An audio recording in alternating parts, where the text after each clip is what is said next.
তুমি যদি আল্লাহর নৈকট্য পেতে চাও, তুমি যদি আল্লাহর নৈকট্যশীল বান্দা হতে চাও, তাহলে 4টি কাজ শেষ না করে কখনোই রাতে ঘুমাবে না।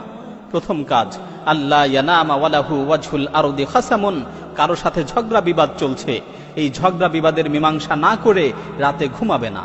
কারণ তোমার মৃত্যুর ব্যাপারে তো কোনো গ্যারান্টি নেই।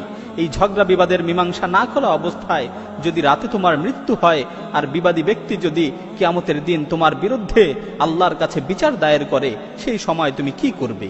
দ্বিতীয় কাজ, লা ইয়ামবাগি লাহু আইয়ানামা ওয়া ক্বাদ বাকিয়া আলাইহি ফারদুম মিন ফারাইদিল্লাহ, কোনো ফরজ কাজ বাকি রেখে রাতে ঘুমাবে না। আল্লাহ তাআলা তোমার উপর যেই কাজগুলোকে ফরজ করেছেন সেগুলো আদায় না করে রাতে ঘুমাবে না। মনে করো এশার নামাজ, এটা একটা ফরজ বিধান, তুমি এশার নামাজ না পড়ে রাতে ঘুমিয়ে পড়লে আর রাতে তোমার মৃত্যু হলো, তো তুমি এই ফরজ নামাজের ব্যাপারে আল্লাহর কাছে কি জবাব দিবে?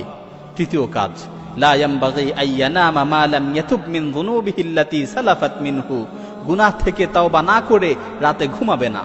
মনে করো তুমি দিনের বেলায় কোনো গুনাহ করেছো আর তাওবা না করেই রাতে ঘুমিয়ে পড়লে, মালাকুল মাউত যদি রাতের বেলায় তোমার কাছে চলে আসে, রাতে যদি তোমার মৃত্যুর সময় হয়ে যায়, তাহলে যত চেষ্টাই করো তাওবা করার আর কোনো সুযোগ থাকবে না।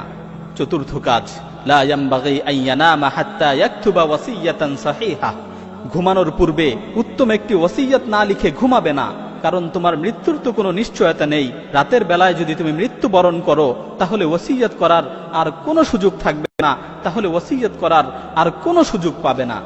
সুতরাং মৃত্যুকে সুনিশ্চিত মনে করে, মৃত্যুকে নিকটবর্তী মনে করে এই 4টি কাজ করে তারপর রাতে ঘুমাবে।